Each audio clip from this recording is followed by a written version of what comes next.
안녕하세요. 따뜻한 고백입니다. 오늘은 어떤 사연일까요? 경기도에서 떡볶이 배달 전문점을 운영하고 있는 60대 여성의 이야기를 들어보도록 하겠습니다. 저는 올해 61살이 된 장성한 아들과 함께 작은 배달 전문 떡볶이 가게를 운영하는 엄마입니다. 이 일을 시작하기 전 제 삶은 남들이 보기에 참 평탄했습니다. 남편은 일찍 세상을 떠났지만 홀로 두 아이를 번듯하게 키워냈고 꼬박꼬박 모은 적금으로 작은 아파트 한 채도 마련했습니다. 교회에서는 권사 직분을 받아 누구보다 열심히 봉사했습니다. 그런데 몇 년 전 대기업에 잘 다니던 아들이 있었습니다.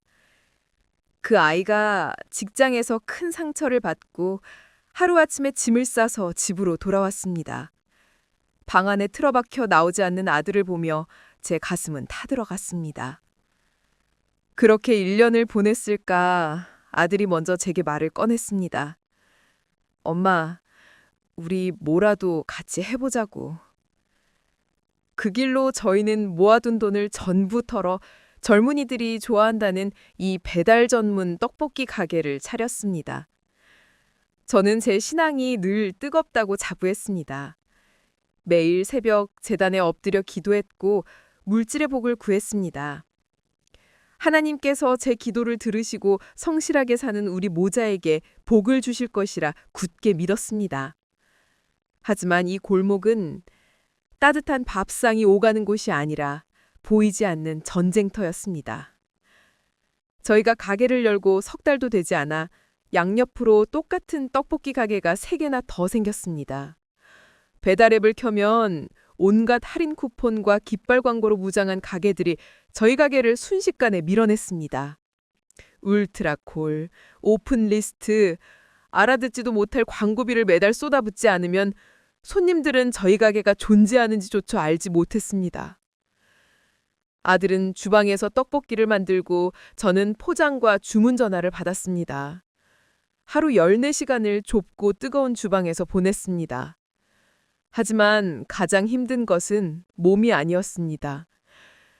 별점이라고 부르는 그 작은 평가 하나에 저희의 하루가 지옥과 천국으로 오갔습니다.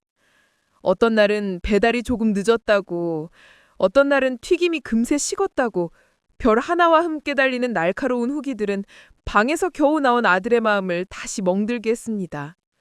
수입은 점점 줄어 광고비와 임대료를 내고 나면 저희 모자가 손에 쥐는 돈은 아르바이트생보다도 못했습니다. 적금은 바닥을 보이기 시작했습니다.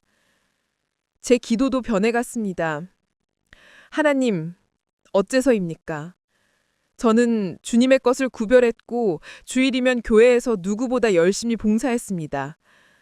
그런데 왜 성실하게 다시 일어서려는 제 아들과 저에게 이런 고난을 주십니까? 감사는 사라지고 원망만 남았습니다. 교회에 가는 발걸음도 무거워졌습니다. 권사라는 직분이 마치 무거운 짐처럼 느껴졌습니다.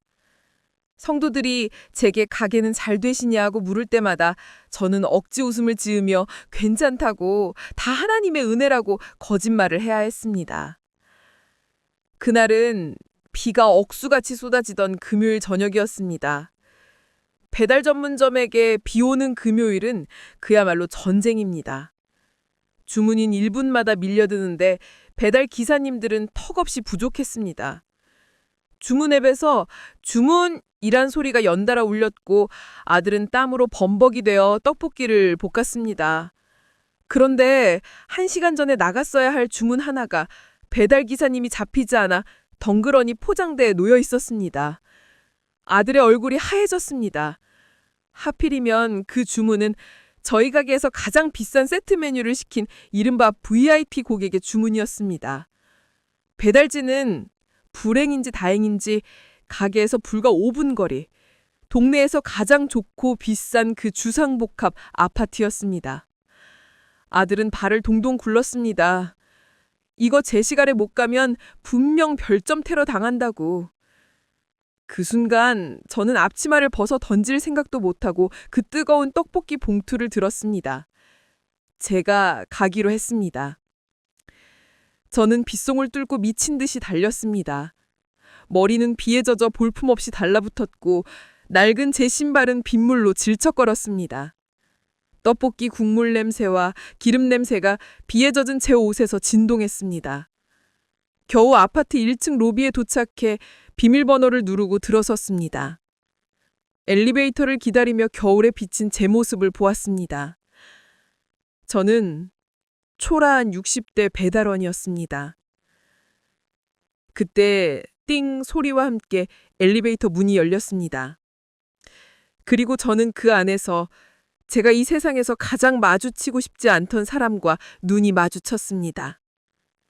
완벽하게 머리를 만지고 고운 실크 블라우스에 진주 목걸이를 한 저희 교회 구역장님이었습니다. 저보다 나이는 어렸지만 부유한 남편 덕분에 늘 성도들 앞에서 신앙의 성공을 간증했던 분이었습니다. 그녀는 저희와 아들이 가게를 열었다고 했을 때도 아이고 권사님 그 힘든 일을 왜 사서 하느냐 며 혀를 찼던 분이었습니다. 그녀의 눈이 저와 제 손에 들린 떡볶이 봉투를 번갈아 보았습니다. 그 짧은 순간 그녀의 눈에서 스쳐 지나간 감정을 저는 읽었습니다.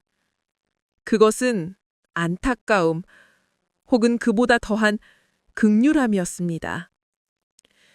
그녀는 제게 아이고 권사님 이 늦은 시간에 비까지 오는데 고생이 정말 많으시다고 말했습니다. 저는 그 자리에서 얼어붙었습니다. 아무 대답도 하지 못하고 고개만 숙였습니다. 엘리베이터에서 내려 음식을 겨우 전달하고 물론 늦었다는 핀잔을 들어야 했지만 저는 다시 빗속으로 걸어 나왔습니다. 그때였습니다. 제 안에서 무언가가 툭 하고 끊어졌습니다. 눈물인지 빗물인지 모를 것이 얼굴을 타고 흘렀습니다.